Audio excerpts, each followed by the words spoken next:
morning. I'm Cathy Bates with Practical Solutions, and welcome to Simplify Your Move COVID Edition. Today we're going to talk about moving. However, you may not be moving and you might gain a lot from this anyway. I early on had about 14 moves in a matter of probably about 15 or 16 years. So I moved a lot.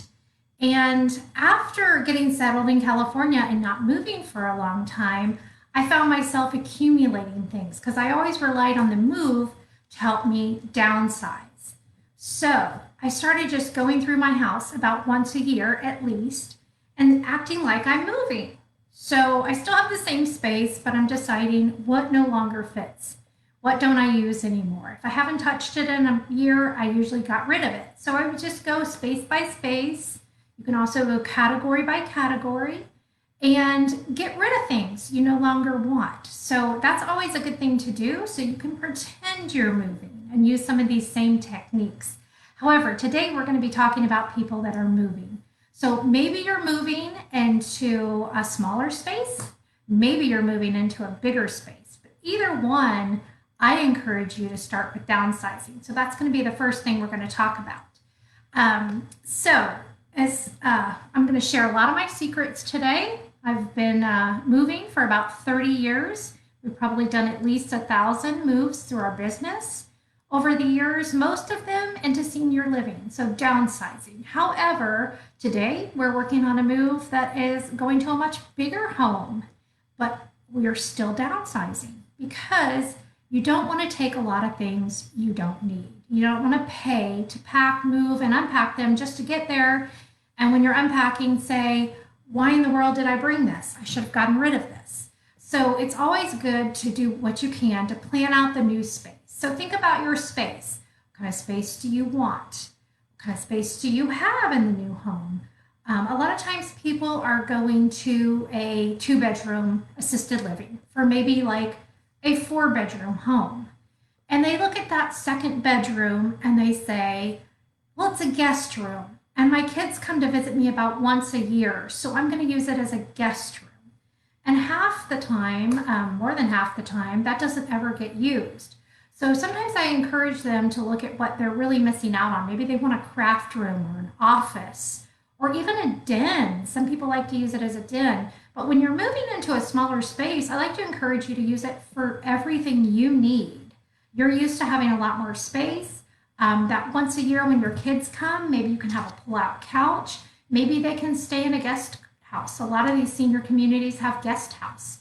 A lot of them can stay in a hotel as well for that once a year that you're using that space, because it becomes very valuable real estate in your home. So you want to make sure you're using that space well. Let's say you're moving to a different house or even a bigger house. Think about what you want to use that space for. Right now with COVID, you might be thinking, I need a lot of offices. So instead of having a formal dining room, you make that an office. And later you can change that up. But think about those spaces for your everyday use. So many times we have those formal living rooms, formal dining rooms, guest rooms that just sit vacant all the time.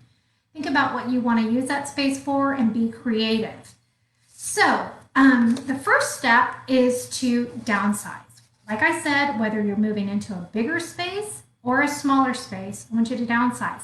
Now, I love for this to be an interactive program, so if you would put questions down below, we'll be answering those. The first one I want to talk about is, what is your biggest concern about the move? I want to make sure I address those. So if there are things that you're concerned about that I'm not addressing, please let me know and put those in the comments and we'll be glad to address those.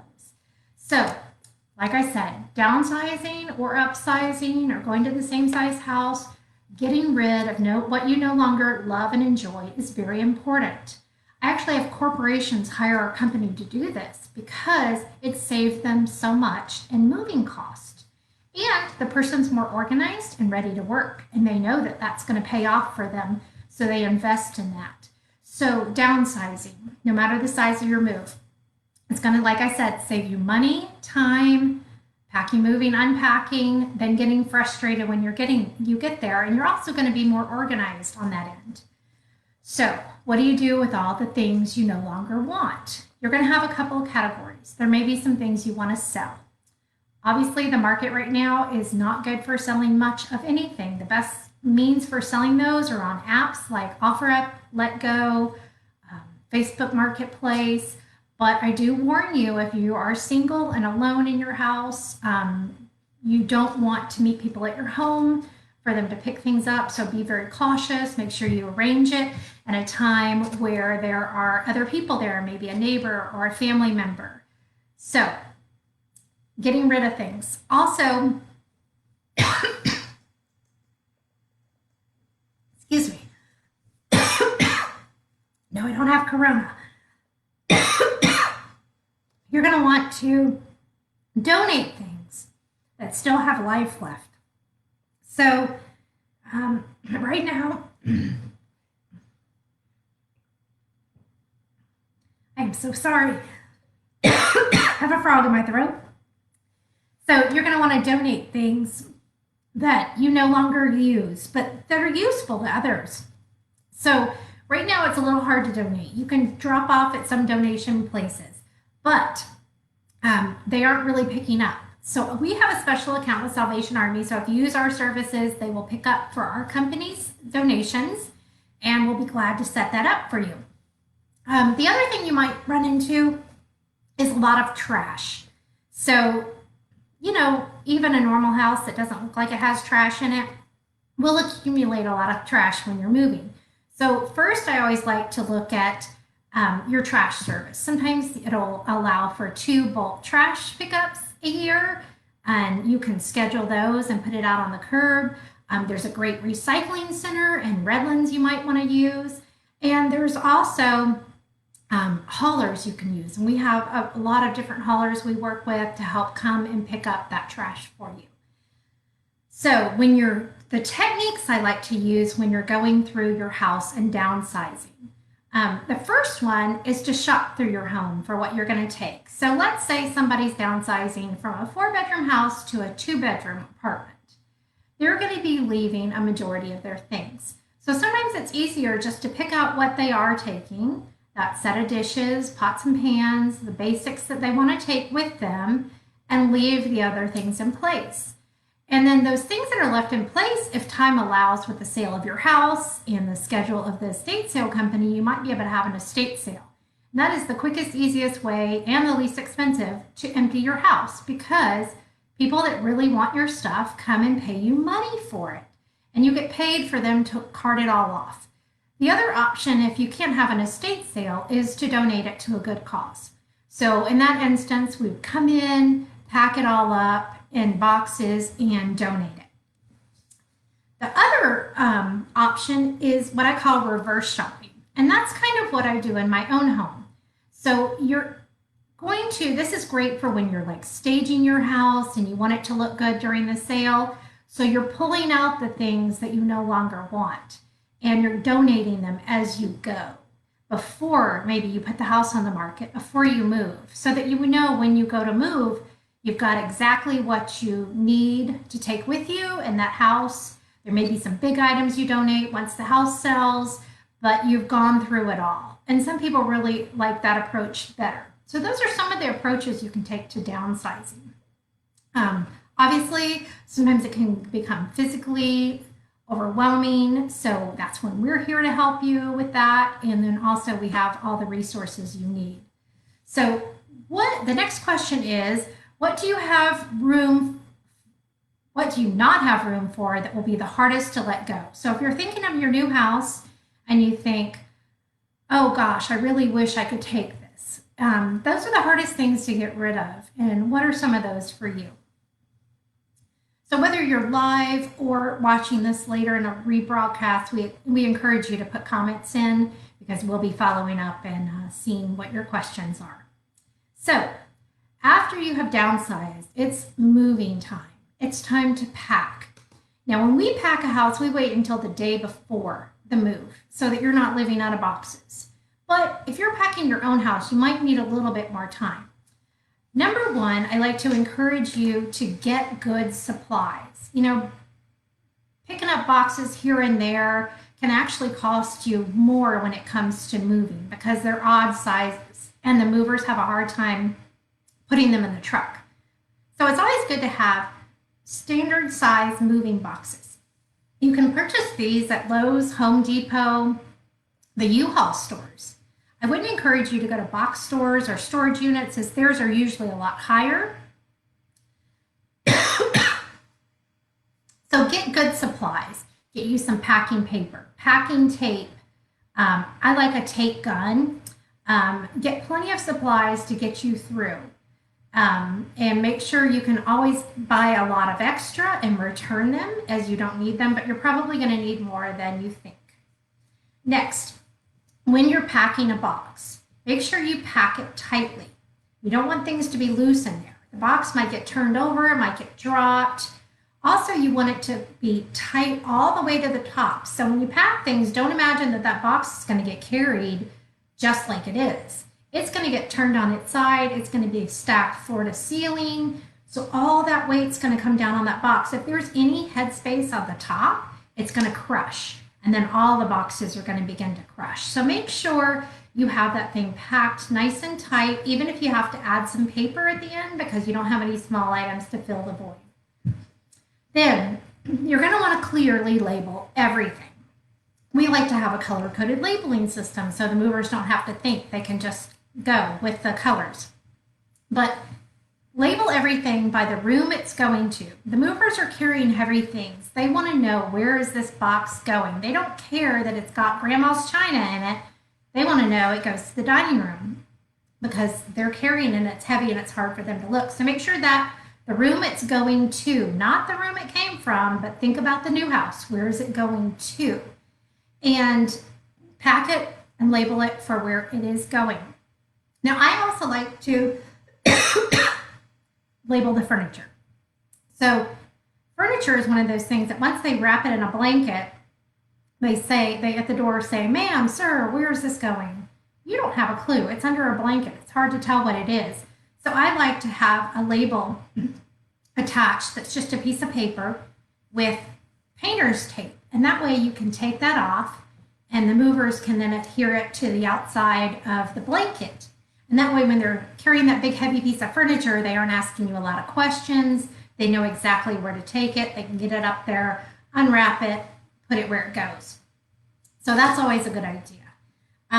Think about what you want to pack first and what you want to pack last. You obviously want to start on the areas that maybe you don't use very often. Garages, extra closets, things like photographs, keepsakes, things you don't use very often. The last things you want to pack are like your kitchen, your bathroom, your bedroom, things that you're using every day, the TV. Those can be packed at the last minute. One little tip that I've learned actually from my organizers is to take Post-it notes when you're packing the kitchen. And take a stack of Post-it notes, and as you pack a cabinet, or just go around and label them all, by your cabinets, you have a cabinet of dishes, of glasses, of pots and pans, of baking dishes, all the different things you have in your kitchen. Make a Post-it note for them. And then when you get to the new house, the first thing you do in that kitchen is decide where you want all those, because it's easy to move the Post-it notes around, a lot easier than moving the stuff you unpack. And at least you start with a plan. That plan will probably get altered as you start unpacking, but at least you kind of think about where things are going to go in the new house. Think about, putting things near the dishwasher and the table that you use, all the time. You're going to be unloading, loading the dishwasher, and then things like pots and pans and utensils near the stove, spices near the stove. Think about all of where you're going to be using these things and just play with those Post-it notes before you get there to unpack. And then I like to encourage you, when you start unpacking, just start unpacking. Don't overthink it. Don't worry about perfectionism.